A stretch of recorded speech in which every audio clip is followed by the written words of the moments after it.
A big thank you to Nine Eyes Game Studio and Sometimes You for sending an early Switch code my way. I'm assuming Sometimes You are calling the shots here since they also gave me a review copy for Norman's Great Illusion, so thanks for giving a newcomer like me a chance. Despite my opinions on Norman's Great Illusion, no less. Luckily, I actually kinda liked Mask of Mists. Kinda. Mask of Mists tells the story of a mercenary hired to find the Archmage. You're sent to a now abandoned village where you'll be solving puzzles, exploring dungeons, and fighting monsters, picking up treasures and brewing potions along the way. Looking at Mom, it's immediately obvious that it was made on a budget. Your character doesn't have a body, so your sword and gun just float in front of the camera. It was a little distracting at first, but I got used to it fairly quickly. The 3D models are competently made and the overall aesthetic evokes pleasantly lighthearted fantasy quite well. The draw distance, at least on Switch, is tiny. You'll see entire mountain ranges appear not far off. The painterly visuals managed to make this look like an artistic choice, however. I always pictured some unseen force hastily filling in the world around me after every loading screen. Overall, the devs were clearly working within strict limitations, and it's nice to see they made it work. I didn't notice any major frame rate issues, only a few minor drops when navigating areas with a lot of visual effects. Loading times when entering buildings and caves are okay, but loading back into the outside world can take up to half a minute. This can get pretty annoying whenever you're not sure where to go and loading in and out of maps repeatedly. The entire soundtrack is only 14 minutes long. It's probably all they could afford. The music is definitely repetitive, but I found it calming to listen to while polygon hunting all over the place. Despite looking like an RPG at first glance, Mask of Mists is essentially a first-person point-and-click with basic combat. To complete your quest, you will have to complete 6 dungeons to activate a portal. I shouldn't have used the word complete twice in that sentence. As you explore the world, you will find a series of items and clues. You'll need to find more items and clues to find more. You get the idea. I strongly recommend you pick up absolutely everything you find because you will need all of it. Need to light a fire? You need 6 pieces of firewood.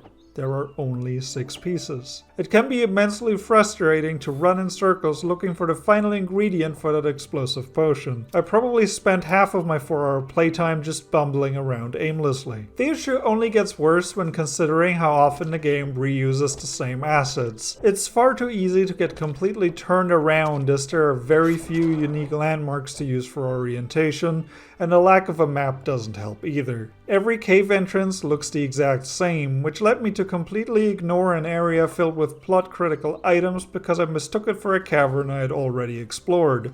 Puzzles are fairly basic, with most of them being explained by nearby scrolls.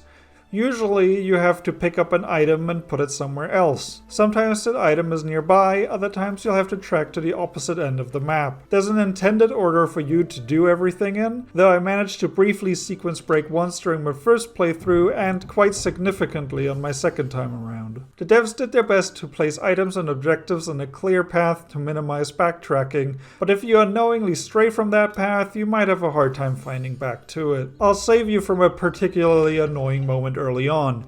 When you enter the Mage's Chamber and the fort in the village, look up. Speaking of looking, let's talk about the controls.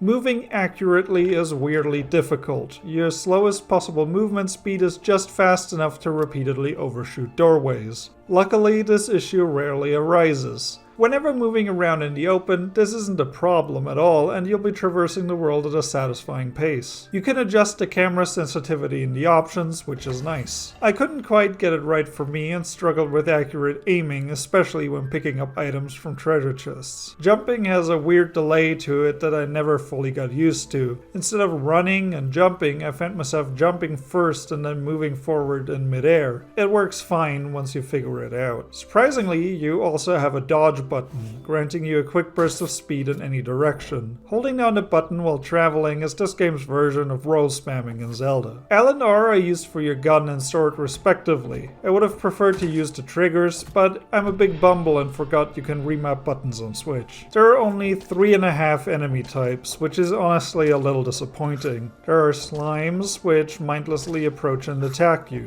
You can defeat them either by attacking and dodging backwards, or by circling them while holding down R. There are weird jellyfish thingies that spit globs at you. If they hit you, your movement speed is temporarily reduced and you lose your ability to dodge. Taking one hit will often lead to getting hit again. These guys will be how you lose most of your HP. Take them out by dodging their initial attack and then circling them while holding down R.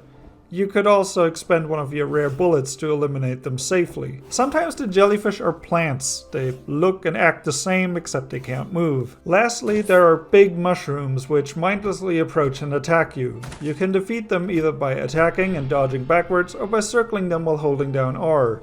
When they activate their shield, back off for a second, then circle them while holding down R.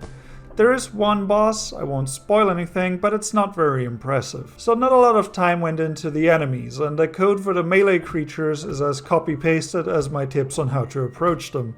Combat is not great, I'd call it functional at best. Most enemies and traps are found in dungeons. These are a series of corridors and angular rooms. They all use the same assets, so none of them have a distinct visual identity. They do, however, each have their own gimmicks, like invisible walls. Wow! Hello, Taiga. Taiga woke up. You walked to the bedroom first, and then came into here and realized we were all in here. Wow. Scream.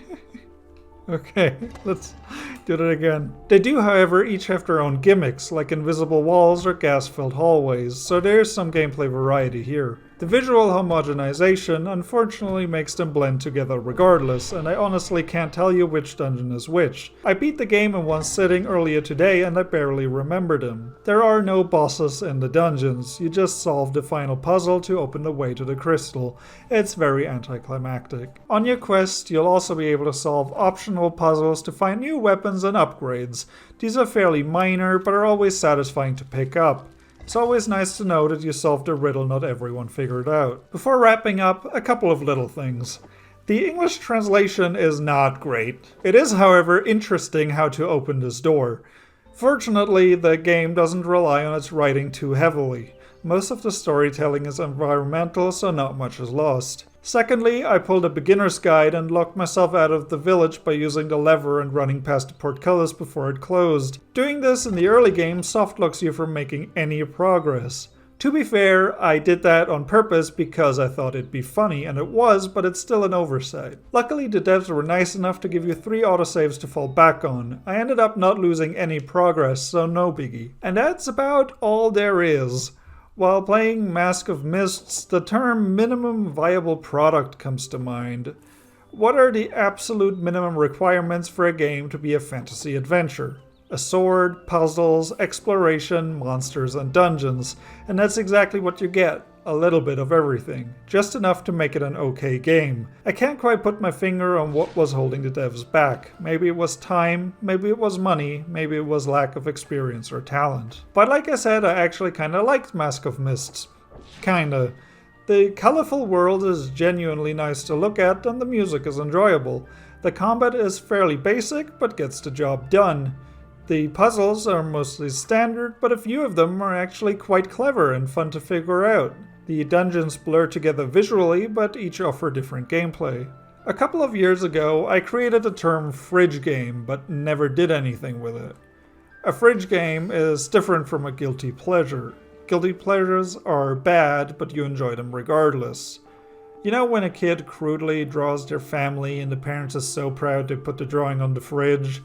That's what fridge games are. Games that are so clearly the best the devs could make them, while still falling short of being genuinely great. I enjoyed Mask of Mists because it is Nine Eyes Game Studio's most ambitious title yet, and they clearly tried really hard. If what you saw looks like something you would enjoy, pick the game up when it goes on sale. Yeah, so thanks again, sometimes you, for the key.